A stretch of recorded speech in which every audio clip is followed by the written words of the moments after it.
Hi! నమస్తే. ఈరోజు భారతదేశంలో సామాజిక సర్వీస్ మదరుగా పిలువబడిన దుర్గాబాయ్ దేశ్‌ముఖ్ వర్ధంతి. చిన్ననాటి నుంచి స్వాతంత్ర్య పోరాటంలో పాలుపంచుకున్న దుర్గాబాయ్, మహాత్మా గాంధీ రాకను పురస్కరించుకుని 12 వయసులోని విరాళాలు సేకరించి ఆయనకు అందజేశారు.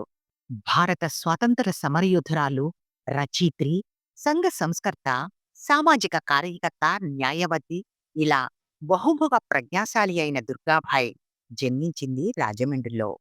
చెన్నై, హైదరాబాద్‌లో ఉన్న ఆంధ్ర మహిళా సభలను స్థాపించిన భారతదేశ రాజ్యాంగ సభ మరియు ప్రణాళికా సంఘంలో సభ్యురాలుగా పనిచేశారు.